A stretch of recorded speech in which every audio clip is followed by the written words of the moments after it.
اعوذ باللہ من الشیطان الرجیم بسم اللہ الرحمن الرحیم فویل للذین یکتبون الکتاب بأیدیہم ثم یقولون هذا من عند اللہ لیشتروا به ثمنا قلیلا فویل لهم مما كتبت ایدیہم وویل لهم مما یکسبون۔ سو ان اہل کتاب کے لیے بربادی ہیں جو کچھ انہوں نے اپنے ہاتھوں سے لکھا، اس کی وجہ سے بھی کہ وہ لوگ لکھنے کے بعد یوں کہتے تھے کہ یہ تو اللہ ہی کی طرف سے ملے ہوئے احکامات ہیں۔ مقصد ان کا یہ ہوتا تھا کہ اس سے دنیا کے پیسوں کو وہ کمائیں اور اپنے جیب کو بھریں۔ اللہ جل شانہ فرماتے ہیں تو ان کی لکھائی کی بھی ان کے لیے بربادی ہے، اور جو کچھ انہوں نے کمایا وہ بھی ان کے لیے بربادی ہی کا سبب بننے والا ہے۔ وَقَالُوا لَن تَمَسَّنَا النَّارُ إِلَّا أَيَّامًا مَّعْدُودَةً قُلْ أَتَّخَذْتُمْ عِندَ اللَّهِ عَهْدًا فَلَن يُخْلِفَ اللَّهُ عَهْدَهُ أَمْ تَقُولُونَ عَلَى اللَّهِ مَا لَا تَعْلَمُونَ۔ یہ لوگ یہ کہا کرتے تھے کہ ہمیں تو عذاب جہنم سوائے چند دنوں کے لگنے والا ہی نہیں ہے، یعنی ہم دوزخ میں تو چند دنوں ہی کے لیے جائیں گے، اور وہ بھی وہ دن جن دنوں میں انہوں نے وہ بچڑی کی جو پوجا کی تھی موسیٰ علیہ السلام کے کوہ طور پر جانے کے بعد۔ تو اللہ جل شانہ اپنے نبی رحمت محمد مصطفیٰ صلی اللہ علیہ وسلم سے فرماتے ہیں، انہیں پوچھو اتخذتم عند اللہ عہدا، کہ اللہ کے پاس تم نے کوئی ایگریمنٹ، کوئی وعدہ کر رکھا ہے کہ جس کی اللہ جل شانہ مخالفت نہیں کرے گا؟ حالانکہ اللہ نے تو ایسا کوئی وعدہ نہیں کیا۔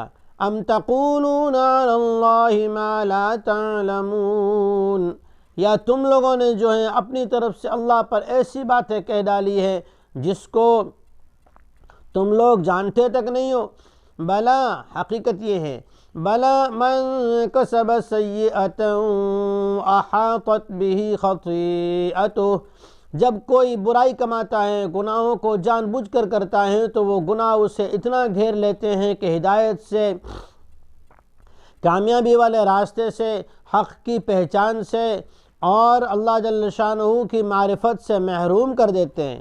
فَأَحَاطَتْ بِهِ خَطِيئَتُهُ، ان کو ان کے گناہوں نے، ان کی نافرمانیوں نے جو انہوں نے جان بوجھ کر کی تھی، چاروں طرف سے گھیر لیا، ان کے دل سیاہ ہو گئے۔ پھر کیا ہو گیا؟ فَأُولَئِكَ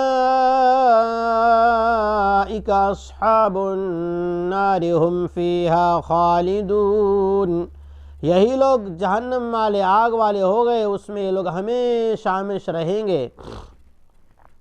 والذین آمنوا وعملوا الصالحات اولئک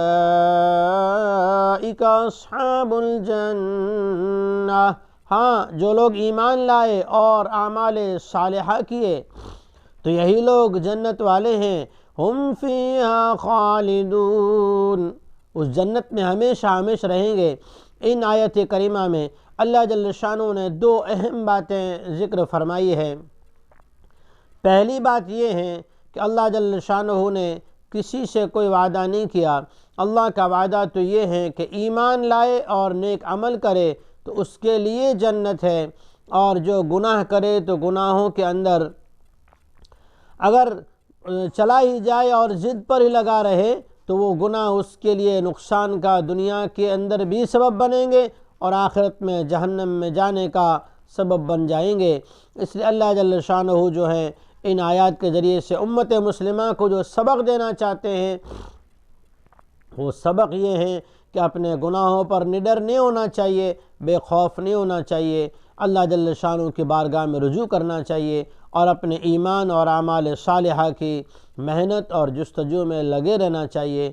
اللہ جل شانہ ہمیں ایمان اور اعمال صالحہ کرنے کی توفیق عطا فرمائے، جہالت والے خیالات سے، علم بیچنے سے اور غلط باتیں شریعت میں داخل کرنے سے حفاظت فرمائے۔ وآخر دعوانا ان الحمد للہ رب العالمین۔